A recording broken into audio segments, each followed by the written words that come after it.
YouTubers, subscribers, and friends, welcome to my channel. One down, four up. Going out for another beautiful day ride today. Stopped to get me something to drink. It's about 11:30 in the afternoon.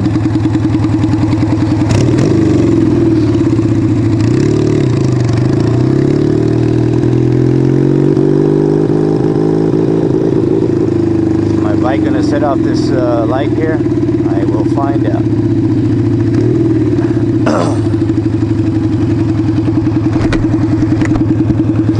So you thinking about getting a motorcycle, huh? Never been on a motorcycle before in your life, been watching YouTube videos, thinking, wow, I want to do that. So what's the best bike for me to get? What's the best beginner bike? I think I went down the wrong road. Well, that's kind of a hard question to just come right out and answer, to tell somebody without knowing you at all. I know I see a lot of people ask other motovloggers that same question, and it all depends on what kind of a rider you want to be, what kind of bike you want to ride. My nose is itching, and looks like I'm just sightseeing here. How do I get out of here? Yeah, what kind of bike you want to ride? You want to ride a street bike? You want to ride a dual sport? You want to ride the motocross? It's hard to just come out and say, hey, get this kind of a bike, especially if you've never been on a bike before or experienced any kind of bike. My suggestion would be to take a safety course, because they have motorcycles there that they can put you on, and they'll teach you how to ride a motorcycle, give you some experience. Because although all bikes or basically have the same thing, they do not all ride the same. I've been riding for over 40 years. I started at 10 years old. I started out on motocross. My first bike I ever rode was a 1974 XR75 Honda. Riding motocross and riding street, like I said, are completely different. Although they have the same basic stuff, they got the clutch, they got the front brake, they got gears, they got the rear brake, two wheels. It's a completely different feel. Motocross is a lot lighter bike. You can throw the bike around a lot easier. If you hit a rock or something dirt like that on a motocross, you're not really going to lose control, fall over because of the knobby tires. That's what it's designed for. But if you're riding on a street bike and you come around a curve, and you can hit the smallest little pebble, and that will send you down to the ground faster than you could say Whistle Dixie. And or you could go have the best of both worlds. You can ride dual sport. You can go off-road and you can go riding on the street. You know, bikes range from 125 all the way up to, you know, liter bikes. You got 1 cylinder, 2 cylinder, 3 cylinder, 4 cylinders, and then you know, you got custom bikes. So basically it really depends on what kind of style you want to ride, and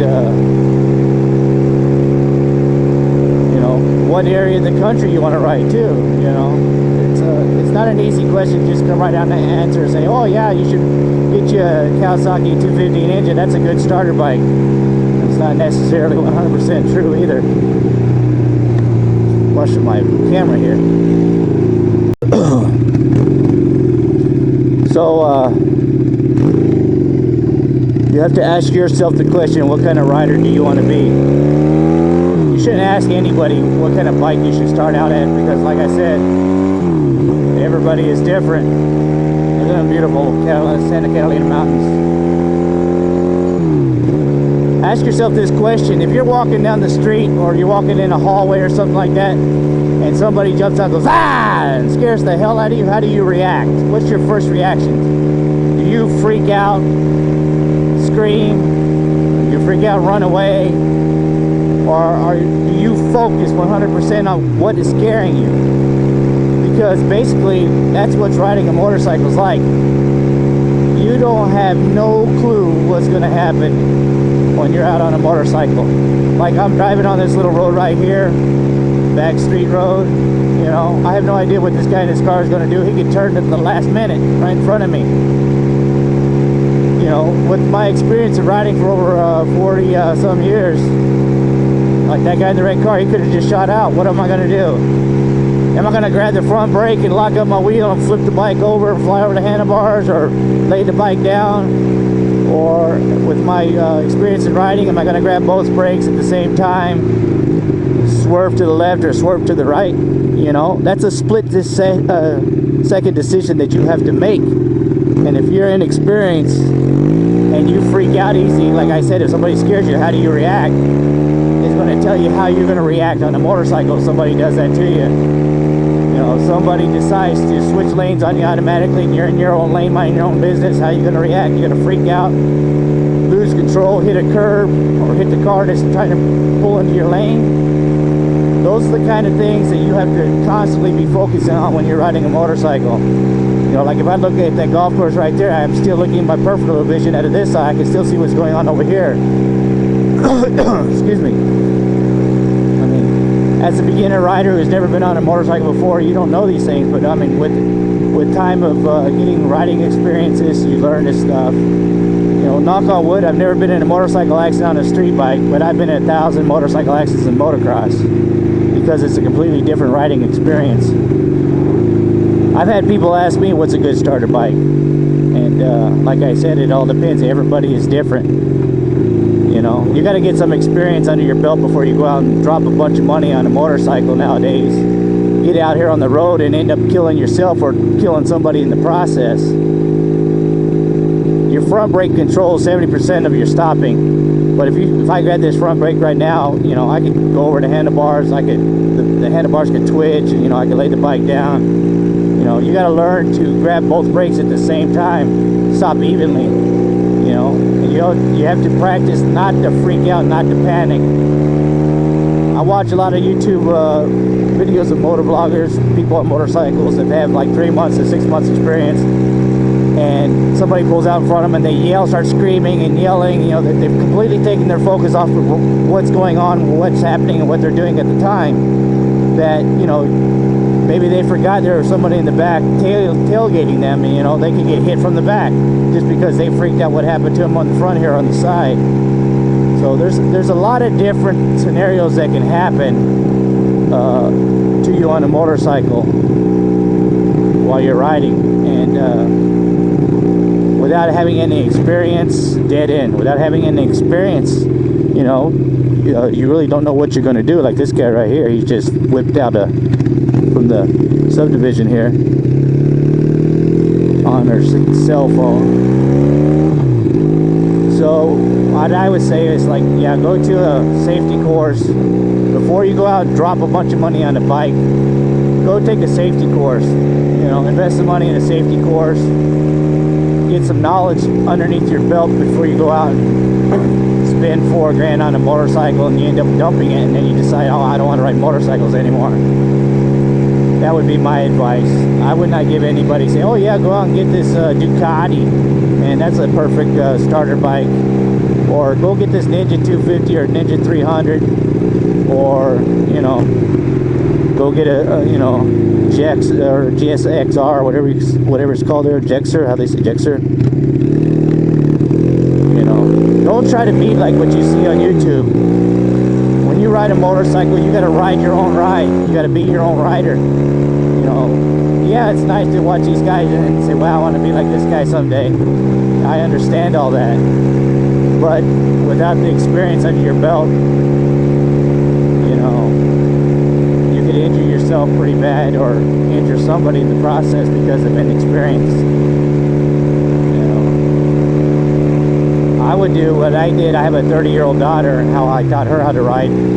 I got her started on a mini bike, then I moved her up to a little 80, Kawasaki 80. Then I got her on a quad, and now she can ride a street bike pretty good. She's been well trained.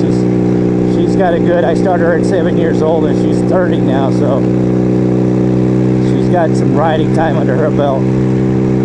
She's even been talking to me about she'd like to go out and get another bike, but her husband won't let her because he has no idea how to ride a bike. But yeah, I trained her like a son, because I thought I was going to have a son, end up having a daughter. So yeah, it depends on your finances too. If you want to learn how to ride a bike, you know, get a bicycle, practice on a bicycle first, ride down the sidewalk, use your imagination, you know, give yourself some scenarios like, okay, this guy just pulled in front of me, what am I going to do? Is it clear to go left? Is it clear to go right? Should I slam on the brakes? You got a PlayStation 4 or Xbox or something like that, rent a game, a motorcycle game, practice on that. It's not going to be the same, but it'll get you in that training your mind process on what to do.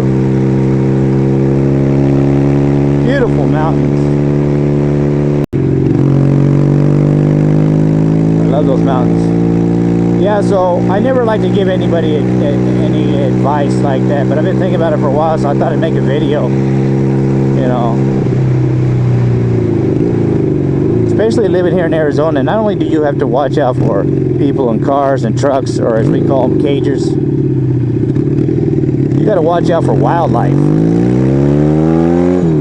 Even though I'm way outside of the city limits, I'm out here in the kind of country. There's a lot of wildlife that lives in this desert that can just shoot right out. I mean, I've almost hit coyotes, deer. Out where I live, way out in the country, there's deer, wild pig, javelina.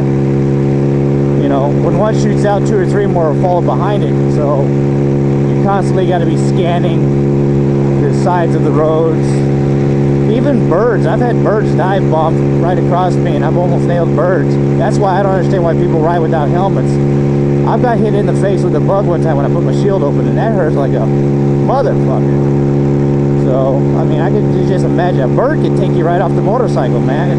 You know, you're doing 50, 60 miles an hour and the bird's coming at you and hit you, boom. If you ain't hanging onto your handlebars, well, you could, you know, go flying right off the back of it. I know it sounds crazy, but I'm sure there's people on YouTube who got videos like that. You know, before you go out and buy a bike, research, do your research, watch videos on YouTube, not of just people popping wheelies and, you know, doing tricks on bikes. Watch what it looks like after a motorcycle accident. I mean, I don't wish that on anybody, but, you know, when you do your research, you have to research everything. How much a bike costs, what kind of bike, what kind of power, you know, how to ride a bike, what happens to people who don't know how to ride a bike, what's it look like after an accident on a motorcycle, you know.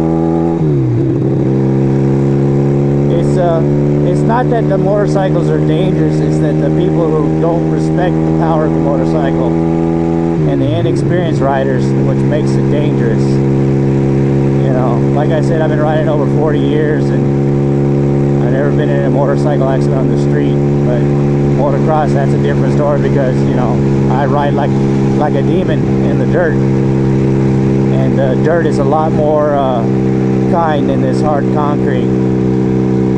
So that's my opinion. Tell me what you think in the comments below. Like, subscribe, share, post it up on your Instagram, your Facebook, this video. And the most important thing, advice I can give to anybody who's thinking about buying a motorcycle and has never ridden: research, research, research, research. You can never get enough research. And hit up the safety program courses, man. You don't have to go and enroll. You can go there and you can watch for free, you know, and see what the other people are learning and doing, and talk to other people who have never been on a motorcycle who are taking the course that are there, man. You know, information is free. All you gotta do is ask. It doesn't hurt to ask anybody anything. And when you do go out there and ride for the first time, you know, watch out, ride safe. Watch out for them people texting and driving, man, because they are not watching out for you. That's my time. Thanks for taking the time to watch my videos. And as always, I'm going riding. Right on the set.